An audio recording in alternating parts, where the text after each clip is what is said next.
Welcome to the Winner's Playbook. Every winner needs a game plan, and this one's for you. Disclaimer: the information contained in this podcast is general in nature and does not take into account your personal situation. Please head to the show notes if you wish to book in a free 15-minute call to discuss your personal situation. Welcome back to the Winner's Playbook. Today we're going to be diving into one of the most important and misunderstood parts of running a business in Australia, and that is, of course, choosing the right tax structure. Whether you're a sole trader, running a company, or setting up a trust, the structure you choose can have a massive impact on how much tax you pay, how you protect your assets, and how much you grow. So today, I'm joined by Richard from Link Wealth Accounting. And between financial advice and accounting insights, this episode is packed with practical guidance for business owners looking to get it right from day one or fix mistakes they've already made. So we're going to jump straight into it. Richard, welcome, mate. And do you want to just maybe start by giving us a bit of background about your experience and how long have you been in the accounting and taxation space for? Yeah, thanks, Josh. Yeah, look, I've been doing this my whole career. It's been just a little over 30 years now. So I started in the corporate arena, and a little while after that, I then decided I wanted to go into the public practice space, and I went into that space for around about 10 years. And during that time, I also started my own business and was running as a sole practitioner on the side. And then I decided I'd go back into the corporate arena again and spend another 10 or so years in the corporate arena with some large multinationals, Nissan Australia, NEC, and a couple of others along the way. Yep. And yeah, like during that whole time, you know, I've been working in public practice as well, either by myself in my own business or working for others. So, you know, that's my true love, is helping people with their tax and accounting, that part of their lives. So yeah, that's where I'm at now, and yeah, enjoying my time at Link Wealth Group. No, it's amazing, mate. Well, so you're born and bred accountant. You knew from the beginning that was your career path. Well, nearly did. Like pretty much, I started off in a Bachelor of Business Computing. Yep. And the first year you do a general stream. So that was the first time I did accounting. Yep. And actually really loved it at that point. Never done accounting before, but being a person that really enjoyed numbers throughout my educational time, that was something that was just, you know, it struck a chord with me, and then just haven't looked back ever since then. Yeah, interesting, because I did an accounting degree as well, and I did it for different reasons, because I just wanted to understand about business, but probably didn't have the lust or love maybe that you might have had when you got into the accounting subjects. But I think it's been one of the best degrees from understanding business and how business operates. I think it's integral to understand the basic accounting principles, profit and loss, balance sheets, etc. And that was the biggest takeaways ultimately for me. And obviously what we're going to be talking about today is for business owners. But obviously you come with a lot of experience. You've seen a lot of different situations and circumstances, big, small, medium sized businesses. So we're really going to be honing in on that today and talking about the main different tax structures. And it's a lot of what we do as advisors, like a lot of what we're talking to our clients about is around, you know, what structure we're using to sort of hold our assets within. And, you know, there's family trust, there's the company that's usually associated, or someone might just have a company structure solely on its own. And then you got the sole trader, the partnerships and so on as well. But sometimes people, you know, they do get it wrong from the beginning, and it can cost them a lot of money down the line as well, which is not pretty. And I have seen that situation before. Could we maybe start, Richard, with just maybe a basic overview of the main tax structures for business owners in Australia, and just we'll talk briefly to what each one of those are and what are the differences? Yeah, certainly. So there's probably four main structures that, you know, most businesses have, and they range from being a sole trader, a partnership, a company, or a trust. And, you know, with a trust, it can be a discretionary trust, otherwise known as a family trust, or it could be a unit trust. So, you know, and sort of going back to the partnership as well, like that partnership can be, you know, a partnership of companies or a company and a trust, etc. So, you know, but probably today we'll just keep it simple and say, you know, a partnership is two individuals together. So, yeah, they're the four main structures. And then just, I suppose, circling back to the sole trader, looking at what the advantages and disadvantages of that are. Essentially, it's really simple to set up in that it's not a separate legal entity. It's yourself in business using your own tax file number. And it's really easy for people to understand what it is. I'm in business myself. The difficulty with that is that it can get a little bit messy for people because, they may not start up a separate bank account or something like that. And, you've got money going into private bank accounts. But obviously, when you talk to your advisor, we talk to you about the best ways to set these things up so that from a substantiation point of view, everything's in place and in order. Mm-hmm. So that's the sole trader structure. And I suppose its disadvantage is that it's not a separate legal entity, in meaning that if you are sued, in that business for whatever reason, the assets that you hold in your personal name are also available to people that, are looking to sue you. So if you've got a house or a car or anything in your own name, unfortunately, they can all get wound up in that lawsuit. Whereas with some of the other entities, like a company or trust, that's one of the benefits is the asset protection, but we'll get to that further down the track. So then looking at the partnership, a partnership, as I said, is usually, between two individuals. So once again, it's easy to set up, low cost to do that. And basically it's usually two people that are in a minded space, same business, they can share their skills and resources. They may be complementary and they're thinking, let's get together and give this a go. But once again, the disadvantage with that is that it's not a separate legal entity. So we have the asset protection issues. And I suppose the other part is that you're jointly liable with what that other partner does within the business. So if, we're together in our business and, I'm a spendthrift and you go off and buy whatever nice expensive car, I'm liable for that as well because we're in partnership.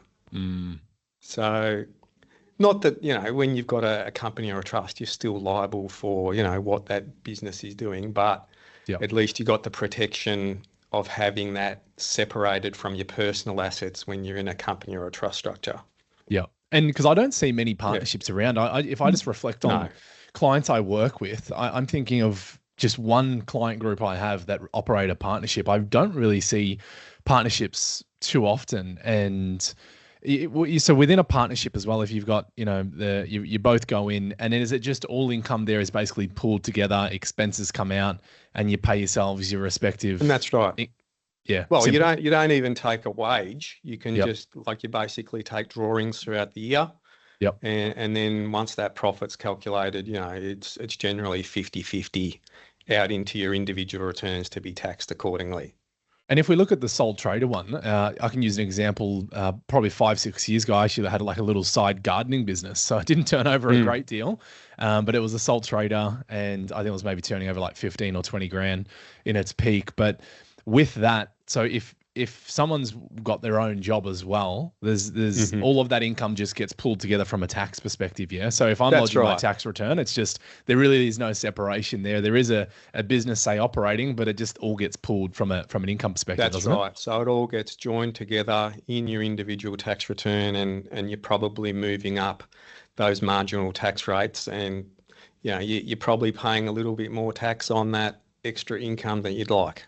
Yeah, so it's really the cheap option to go. And I see most people generally, if they've got a new business venture, might start from a sole trader because there's like really no barrier to start other than you apply and get your ABN and you pay a few dollars to get your business name operating, as opposed to setting up a company or a trust, which we'll talk about. But if you have people coming through that are new to business and wanting to start and they've got these plans for the future, would you generally say, and there's no obviously right or wrong, every circumstance is going to be different, but do you generally lean to more towards, hey, go sole trader to a point in time and then let's convert to a company structure then? Or would you just generally say, look, if you're going to go all in on this thing, let's just go a company structure from the beginning? What's your approach there? Yeah, look, generally speaking, If it's something where the business is totally new and they're not sure whether it's going to work, Yeah. I would probably suggest, go down the sole trader route for a period of time just to see that the idea is viable. But if it's something that, you're very confident about, that it's going to work, I would recommend going down the company or the trust structure right at the start, Yeah. just from the point of view that, that small investment that you make, a few $1,000s to set up those entities is going to save you, hundreds of thousands of dollars over the journey. And in addition to that, if you do start off as a sole trader, there are capital gains tax issues when you have to transfer from the sole trader entity over to another entity. There is rollover relief available, but it just makes things a lot more difficult that you've got this capital gains tax that's deferred and sitting there for a period of time as well. So Yeah. if it's something that is going to work, definitely go down the track of setting up the entities from the get-go. And then if we talk to then the other entities being the company and trust, which we've been alluding to, I do commonly come across clients that actually just have a company structure set up that they're operating through, and they don't sometimes even have any trust association there, or there's no trust even in the mix at this point in time. Situations where a client's got a company, they're 100% shareholder, and therefore the dividends of that company can only go to the shareholders, and that's just one person. So their spouse or kids or any other beneficiaries, maybe through a trust, are actually missing out. Do you see that often, or would you generally advise? And again, everyone's situation would be different, but would you generally always suggest to try and have that trust involved from the get-go? Because I do see a lot of clients just have that company structure, and then like you said, then there's a whole bit of restructuring to get it involved and get a trust to have that ownership moving forwards. What are your thoughts there? Yeah, like I agree with you. Like from the get-go, if you've got a business in place that's going to be working for you, you're far better off having that flexibility with the trust structure. It's one of those things where that is the main benefit of it, is the tax minimisation and planning. You've got that option to distribute to family members, looking also at personal services income in that situation. We need to tick that box before we can get there. And then also having, a corporate beneficiary as well, otherwise known as a bucket company, to utilise, those tax savings. And that's what it's all about, is how do you not leave money on the table? Because we work way too hard for our money, and we want to have the best structures in place to save us as much as we can. And, I certainly don't want to pay more to the tax office. I don't know about everyone else, but I haven't come across too many people that want to make an extra donation. No, I agree with Richard, but I can think of one client I had weirdly at one point who wasn't opposed to paying more tax than they had to the ATO with. It was a funny situation. They you might be familiar with the work test for when someone is over age 67 to make contributions to super and claim it as a tax deduction. They need to meet that work test. And this client was selling a property, and there was going to be a pretty substantial capital gain on it of a few $100,000. And this person basically hadn't made contributions to their super for like the last 5 to 10 years. So I was like, look, what if you just worked 40 hours over 30 consecutive days? At some point in this financial year, you could then put at least 100,000 into your super, claim it back as a tax deduction, and you're going to save, I think it was about 40 or 50 grand in overall tax. They flat out refused and were like, no, I'm just happy to pay the tax. So There you go. That was one weird situation but no, to your point, I haven't met anyone else other than that who wanted to hand over more tax, and they ultimately had to. But you mentioned a point before on personal services income, because that is an interesting one. I do come across quite a few people in the tech space or working for a business, but it kind of does look and feel like they're just an employee. And I've had some clients before where they've started working for a firm, like contracting to them, and then the firm is giving them the option of like, do you want to be an employee or do you want to operate under your own company structure? And that's where this PSI rules come into play. Do you want to just briefly touch on what that means? Because it can be a bit of a tricky area to understand, and then that can have an effect on whether or not you can even utilize a company, from my understanding, because if not, it could be kind of seen as, you're trying to get a greater tax outcome by using it, when realistically you're just an employee, so you shouldn't be able to operate through that company. Do you want to just give us a bit of insight into that? Yeah, certainly. So the personal services income rules, the way it works is that essentially the income that you're generating from your business, if it's from your personal exertion, like you could be just a small business in a company structure, you're the director, you really don't have many other employees. Let's say you've got one other employee, but you're the main person that's generating all of that income. That is seen as personal services income. So you can't then, if you're running, say, in a trust structure, you can't then distribute profits to your spouse or children or to a bucket company, because that is seen as your income that you have generated.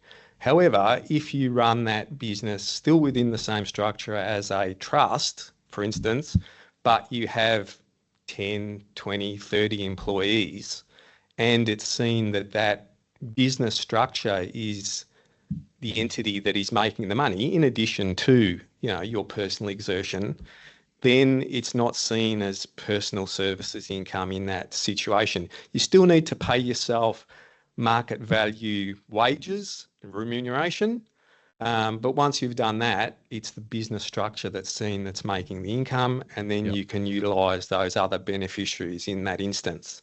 So the other side of it is if you're in a business where you use machinery. So if you're a truck driver, it's not seen that your income, and let's do the same thing again there, that you're in a trust structure, driving your truck, you're invoicing your clients, the money's coming in. That's not seen as personal services income from the tax office point of view, because you have equipment. They see the equipment as the main thing that's generating the income, not you personally. So there's that sort of distinction there between, people that are sort of in jobs where you use machinery, and jobs that, we'd call more white collar jobs, So that's the situation there. And then with consultants as well, is there a part in that PSI space where they also might look at how many people you're working for, how many clients you actually have as well, which can then result in whether or not you meet or do not meet the PSI rules? Yeah, there's this unrelated clients test and the number of clients that you have. So you need to jump through those hoops to ensure that, you're either passing the tests or not.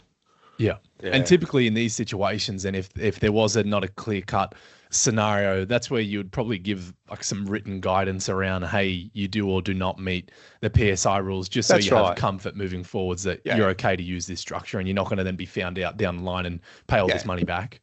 Exactly. It's a matter of looking into, the tax rulings, so that we're going through all of the tests to make sure that you comply or not.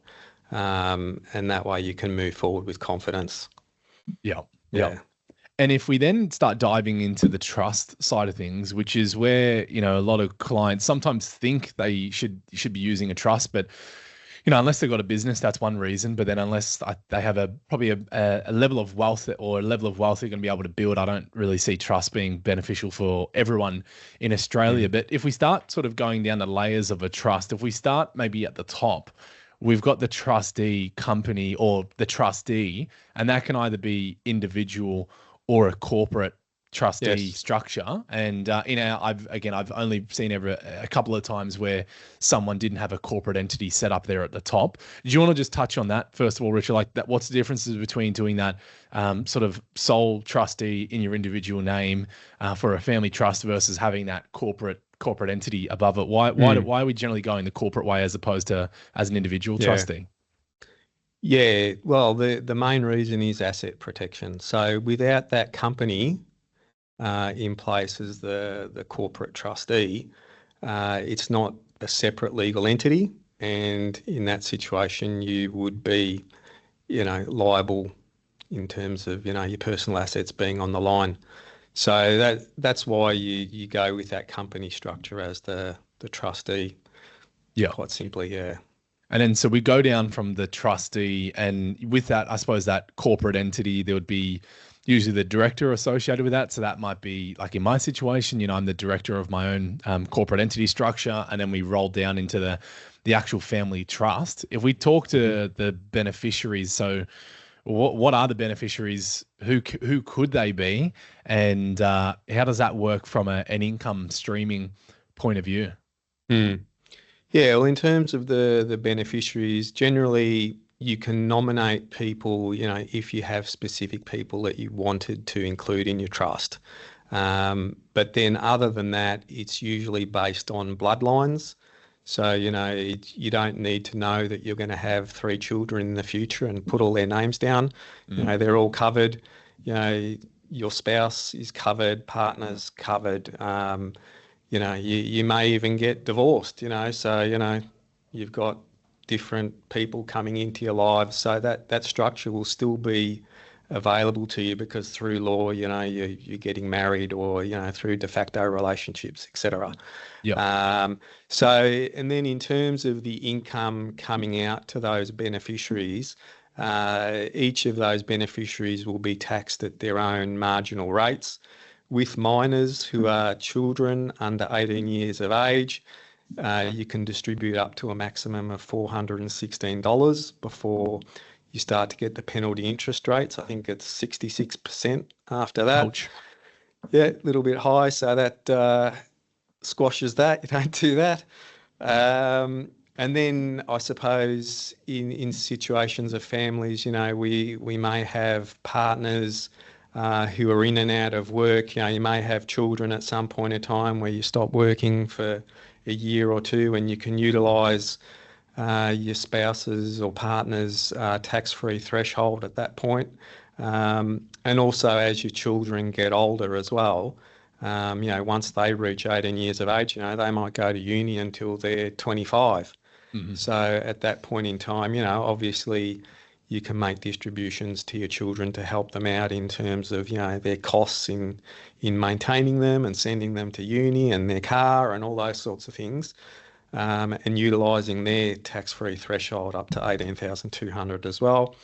And then, as we discussed a little bit earlier, you know, you can also have a bucket company in there to make some distributions to cap that tax rate at, you know, 25%.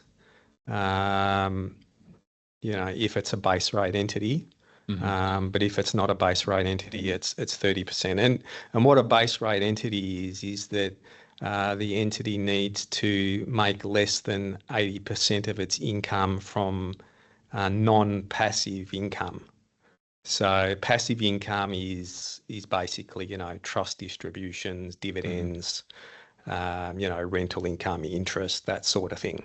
Yep. So yeah, we've got 25 and 30% there for the company. So at least you know that you're able to cap that rate. Yep. And once again, minimise the tax as much as possible to keep what you can to get ahead.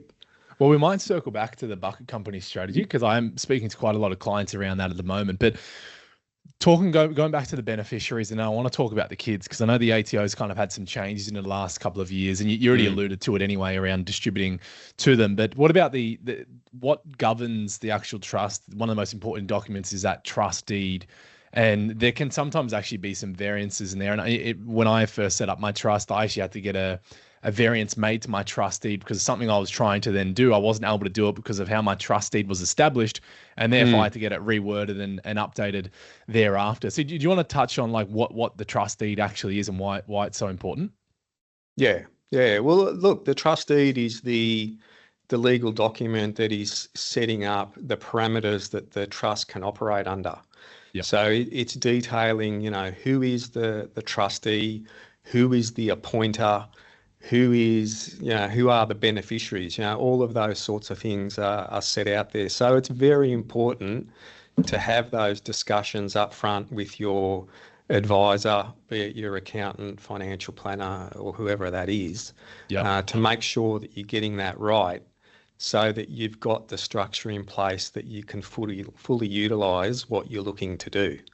Yeah. So it's the governing rules going forward. Yeah, so super important. And going back to the kids part, I wanted to touch on, because I know, historically there was people were distributing through to their kids once they're over age 18, and their children weren't necessarily having any sort of financial benefit or receiving the money. So they were receiving on paper their distribution, but there was never any money actually going through to the kids or any sort of support. And I guess that can be probably a little risky if the kids are out of home and they're living their own lives, and then there's you're sending them money and there's really no connection there whatsoever. So what are kind of like the do's and don'ts there of trust distributions? Because the ATO started to crack down on this stuff a couple of years ago, and historically they haven't really looked at it that hard. You touched on it a bit of like, all right, if they're going to school where you're covering some of their expenses, you might still be paying for schooling expenses. Maybe you're buying a car, food, or whatever it may be, you're still supporting them. When you have clients come through that have got adult beneficiaries kids, I should say, over age 18, what are we looking out for there where it's like, all right, you can actually make some distributions to the kids, or look, this might be getting a bit too grey or risky. Let's really not go there. What are some examples there? Yeah. Well, it's really come down to the way the ATO is looking at it is that you need to be making distributions to cover, the maintenance of your children. It's not carte blanche that you can just, make a distribution of X to your child to minimise tax. So unfortunately, that's no longer the scenario. And I suppose over the years, tax and trusts have, got a bit of a bad name in that, it's constantly on the political agenda that, people with trusts are horrible people, even though they probably all have trusts as well, though. They're rorting the system. Yeah. But at the end of the day, the rules are in place to be used, legally and to your advantage, and that's what we as advisors want to do, is advise people to do things legally, but, to minimise their tax. Yep. So, from that point of view, that's the way that works. And what if we talk to, you've always got spouse, kids. Have you had many situations over the years where you've had distributions going out to other family members, like I don't know, grandma, mum, dad? Have you seen that too often, or is it not? Doesn't really happen too often? Distributions head that way. Yeah, look, it's fairly rare. I think because most people, struggle to make enough, and it stays within the family group. Yeah. But I suppose as it does get, the income is getting larger. It can get to the point where you're starting to look around to see, well, can I make distributions out? And look, it all comes down to the type of income that's being generated. It's totally legal to make distributions to your mum, your dad, your brother, your sister, if they're in a position to be able to accept those funds and, utilise their tax situation. Yeah. And if we talk to then the distribution of income, so that can kind of get a little bit confusing for people, because we've spoken about a corporate sort of holding entity at the top of the trust. You still then might have your separate trading company as well, which is the shares are owned via the trust, not you personally. And if we start talking about business owners with their trading company, how they can actually pay themselves, because I see this can vary a lot sometimes in terms of someone might have this structure and then they're just paying themselves all a wage. They're just paying a wage for their company, and then that's it. I see other business owners taking a wage and then maybe some dividends through their business, and there's a bit of a mix match between those. Then you've got drawings and other things, and then in some scary situations we might see some Div 7A loans thrown in there, which are pretty rare, but you do see from time to time. Do you want to maybe talk about that around, how a business owner can actually pay themselves, and why they might do some as a wage, might take, I've seen in some situations they don't take a wage at all, they just take dividends out of the business. But then I guess they do have flow-on effects in different ways, and then there's franking credits, which maybe we touch on as well. But if we're paying out dividends, well, then it's going to actually inflate the company profit in that situation. Whereas if you're paying yourself more out of wage, that is a deductible expense to the business, and it can actually reduce the profit. So yeah, if you're doing, you're looking at remuneration planning, or you're speaking to a business owner and they go, Richard, how do I pay myself? What do I do? Am I taking dividends? Am I taking a wage? Am I doing a drawing? Yeah. Where do you start? And again, there's no one size fits all, but like, where do you start in terms of trying to figure that out for someone? Yeah, look, I think you need to look at it from the point of view of trying to do things, let's just call it on an arm's length basis as much as possible.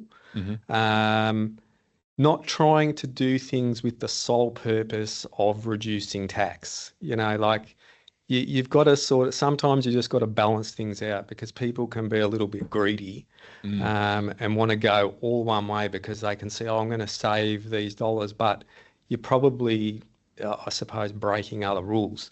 And what I'm alluding to there is to say, well, when you're in business, you need to pay yourself an arm's length wage to start with. And if that, for your role in what you're doing, if that's, let's just pick a number, $100,000 a year, that is commensurate with what you would earn if you were employed doing the same role for someone else. So that's the starting point. Then thereafter, you can start look at doing other things, like paying dividends, for instance. And as you sort of alluded to there is, when you pay a wage, that's a tax deductible item within the profit and loss, whereas a dividend isn't. So it inflates the profits. But what's happening there is that you're then getting money out of the company.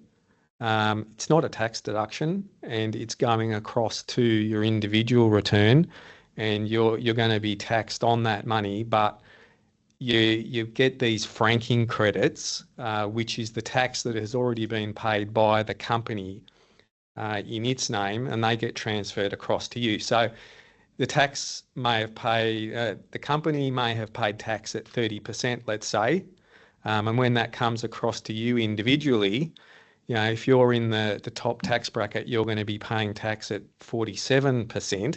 So you would be then required on that particular dividend to pay top-up tax of 17%, the difference between the 47 and the 30% paid by the company. Yep. So, yeah, that's generally how I would approach it in terms of looking, how to structure a wage and potentially a dividend for an employee going forward. And we love a good franking credit here in Australia, of course. So talking a bit more to the franking credits, because if it's a new business as well, I've got some clients I'm working with that haven't been in business for a long time. So in that situation, to actually be able to send a dividend out that is franked, so it's got that franking credit, if you're new to business, if you haven't actually paid any company tax yet, can you pay out a dividend, or can you not pay out a dividend? So I suppose you can still pay out an unfranked dividend. That's right.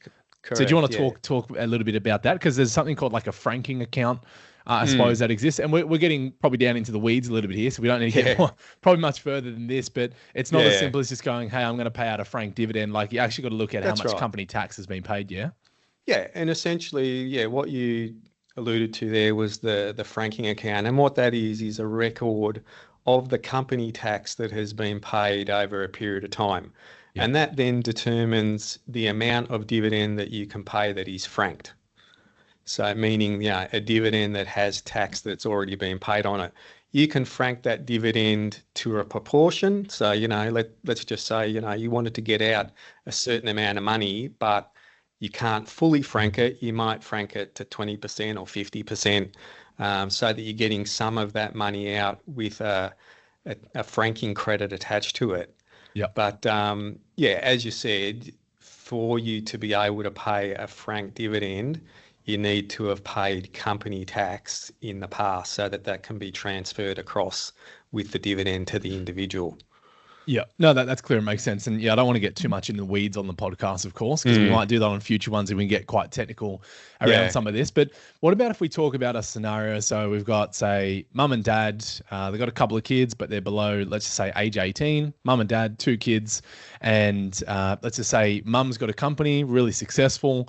She's already paying herself $190,000 wage, but the company's got huge amounts of profit in the business and they're paying out a huge amount of dividends. And let's just say dad, he only earns about 100 grand for simplicity, let's just say. He earns $100,000. So mum's already at the highest tax bracket. Dad is at 100, so he's got a bit of room. But there's a huge amount of dividends coming out to the family trust. Let's just say it's 200 grand. Would I be wrong in saying that, look, we might look at taking dad up to the highest tax bracket of maybe 190? So we might distribute out, 90 grand in that scenario. If we distribute any more to mum at that point in time, well, she's already going to be pushing into that the top bracket, higher tax bracket. This goes to the bucket company strategy that you were mentioning before. And I do have a few clients that are really looking closely at this in the current financial year and future financial years, because that might be a situation where we could consider maybe distributing any excess dividends through to that bucket company that gets set up, which doesn't, it saves some tax, but it's probably more tax deferral than, like you're getting a little tax incentive there from the beginning, but ultimately the money has to come out of that company at some point in time. And you mentioned top-up tax earlier. That's where top-up tax can come into it. But if we do that in that situation, we get money into that bucket company, what can we actually do once it's in the bucket company? Are we, we're not stuck there. What do you typically see some clients maybe looking at doing with money in the bucket company once it gets there? Yeah, well, look, there's no reason you couldn't, invest through that bucket company as well. Yeah. So whether that's, purchasing a managed fund or, direct shares or property or whatever, the only downside with that is that, a company isn't entitled to the 50% capital gains tax discount once you've owned assets for 12 months. Yeah. So, but yeah, look, it's still something that you could do because you're trying to grow your wealth. Yes, you pay some tax along the way, but better to make the money than to not have made it at all. No, I totally agree, and I think it's a good point. I think the biggest part with a trust is really flexibility. You just get that flexibility on where you're moving the money, and then some of the clients I'm working with now, we're going to have that bucket company there, distribute money into it, start building up some wealth, because like you said, it is an important point. You don't get that CGT discount, the 50% discount. So if you're going to buy property through it, you could, but if you then offload the property in future, well, then you don't get the CGT discount. But hey, it is capped at that tax rate of either 25 or 30%. But you could also look at it in the way that maybe when you get older, closer to when you want to retire, and you're maybe not earning any income in those years, you could have a lot of money pulled up in that investment company and then start paying out dividends in those lower years. And then I guess if your tax rate is below the 30%, you'd be getting a bit of a refund on franking credits in that situation. Would that be the case? Yeah, exactly. Yeah. So it's all about timing, like number one is the structure, and then number two is the timing of, when these transactions occur. Yeah. And you've got that flexibility to do that. Yeah. Is there any common mistakes that you've seen in the past, like the common mistakes you come across with business owners and what they've done either with a trust or a company, or just any common pitfalls you see reoccurring every now and then that it's like, and there's another one, I've seen it again, this is what we need to do to fix it. What have you got? Yeah, look, I think with the sole trader scenario, it can be that people just get stuck. They're probably lazy and they think, oh, okay, I've started off, I've been a sole trader now for a year or 2 or 3, and it turns into 5. And it's like, what are we doing here? Like, you're at that point where you should have looked to change into, the company or trust structure. Yeah. Like I said earlier, you're leaving money on the table. You don't want to do that. So that's something where you just need to be mindful of, what you're doing and have that strategy in place from day one, and be talking to people so that, you're on the clock, essentially. You need to make sure that you're doing this right to maximize your tax position. Yep. So that's the sole trader one. With a trust, the difficulty with a trust can be sometimes that people find it difficult to understand. That's what you have professional advisors for, in that, we can set up that structure for you, hold your hand along the way, and make sure that, you do understand how it's working and how it's benefiting you, rather than just going by, oh, I heard that it's good for me, so you've just got to get that advice at the start. Yeah. And I suppose, look, that's probably the main thing, is just getting that advice at the start so that you understand what is best for you and what is going to benefit your situation. And the thing is that you can probably have multiple things in place. That's what I always think about. It's like there are so many advantages available to us in the tax system. We probably can be a bit negative and complain about, oh, there's this new tax and that new tax, and it is always changing. But there are so many options available to you, and look, you've just got to grab them all and use them to your benefit. And that means having a trust and investing through a trust, doing it through investing through a super fund as well. Yep. Like there's so many advantages there with the 15% tax rate. When you get to pension phase, that your income is tax free. Even when you sell property or other investments, within the super fund, those gains are tax free. Like, what other entity is going to give you that advantage? So you got to grab all of those different little things that the government has offered us and use them to your advantage. Yeah, I think that's a great message there, Richard, because we haven't even touched on superannuation, but that is another viable structure to not necessarily own your business through, but actually from a wealth creation standpoint. That's and right. It was something I was going to actually mention around, business owners building up wealth. Like, their company is an actual asset that they might sell in future, but very commonly business owners we're working with, they've got all this extra money and then they want to start investing outside of their business and diversify away from that. I'm a massive fan. Do we want to maybe touch on, before we close out, like property in a trust? Because I see people get quite confused with property in a trust being an investment property, and how does negative gearing work relative to me buying it in my individual name? Everyone's favorite word, negative gearing, even though that means I'm losing money. People are really confused around that. But then if we talk about a trust and then having that same negatively geared scenario, how does that work if we're losing money on a property in a trust? And, when do we sometimes advise to buy in a trust, or would we say, look, personal name might be the way to go? Yeah, it's a good question. And like I said, it probably comes down to doing all of these things in a stepped approach. You know what I mean? Like, generally speaking, I'd probably advise people to go with the property in their personal names first, and then move to probably super, and then move to an investment trust. But getting back to your question around the investment trust and the property, essentially when you're negatively gearing a property, you're making losses. So one of the downsides of a trust is that you can't distribute losses from the trust out to the individuals. Yep. So that's obviously a negative, but what you can do is that as you are, building up those losses over the years until you get to the point that, the property is positively geared, those losses just accumulate, and then they can be used going forward to offset against those, profits as you start to make them in, say year 10 onwards.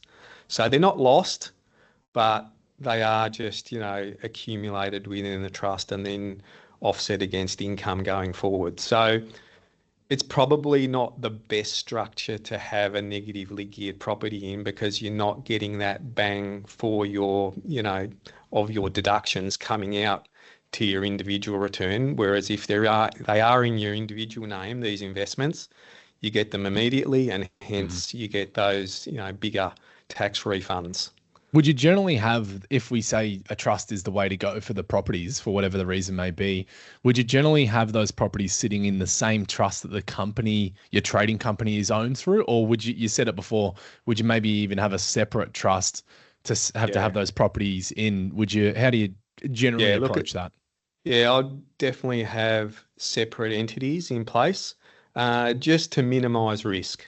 You just don't know what's going to happen within your business. And you don't want your assets all tied up together. You want them to be separate so that you can, deal with them accordingly. Yeah. Yeah. And you could have a situation where, and like personally, I do have this structure where you might have your trust, and then that might have a beneficiary, which is another family trust, and then you could own the property through that trust, and you could then stream income. If you had a negatively geared property scenario, you could essentially stream some income over to that other trust as a beneficiary and then eat up that loss. But I guess not everyone's going to be in a situation where they have income to stream over there and soak it up. And that's when you look at it like, would you just do it in your individual name, or would you do it through a trust and higher land tax might be applicable in the trust as well, depending upon state. So there are obviously a lot of other factors, but what if we talk to the asset protection element then? I do come across every now and then, hubby and wife started the business, but they're actually both directors in the company, and the wife has got no association with the business. And then I hate when I see it, their family home is then owned in joint names, or it's in the wife's name, but the wife's actually a director in the company as well. So they've kind of smashed apart their asset protection in that situation. And do you, if you have clients that are going to get involved in business, would you sometimes say, maybe consider your family home, maybe don't have that in the name of the person who is a business owner? And like for me, that's what I did straight away and got my principal residency out of my name. Is that some asset protection elements that we might consider? Definitely. Yeah, look, I always recommend that once again, it minimises the risks. You want that asset out of your name. You just don't know what's going to happen in the business. It is a separate legal entity. However, if there's negligence or you're fraudulent in any way, sometimes that corporate veil can be pierced, and it means that you're then personally liable, and then those assets that are held in your name are up for grabs. So you just want to make sure you draw that line and separate them out. Yeah, no, that's really good. And one final one, Richard. Over your career, have you had some clients pass away and they've got a trust structure running? And could you maybe just talk to a little bit about, like, because a trust it's a separate legal entity, it's not a person. On death, like, what can happen with a trust? Is it still operating at that point in time? And is that why we have a corporate entity there? On death, what do we look? We don't need to get into the weeds of that, of course, but the trust still does exist, doesn't it? It does, and this is something that's actually outside my wheelhouse. I haven't come across that. I'm not old enough yet. Oh, that's good. Well, you've had a good run then. So no clients. I haven't actually seen that situation at this stage. Yeah, okay. Because it'd be interesting to, not go through that, but I'm sure it will happen from time to time, and maybe something that we can cover off on another podcast in terms of that. Intergenerational wealth planning for business owners is something I do speak a lot about. Like, they're generally building wealth obviously for themselves, but then they want to pass this down to the kids and protect it all within the family. I think that can be something that we can certainly dig into on future podcasts to come. But we might close it out here, guys, and I hope everyone has gotten a lot of value out of it, because we have covered off a lot of pretty complex topics on today's podcast. So if it all doesn't make sense, don't be afraid, because that would be normal. We've been really ripping through a bunch of these different areas relating to trust, corporate structures and entities. And of course, with this, I always talk to my clients around having your dream team in order. So you're going to have your advisor, financial advisor.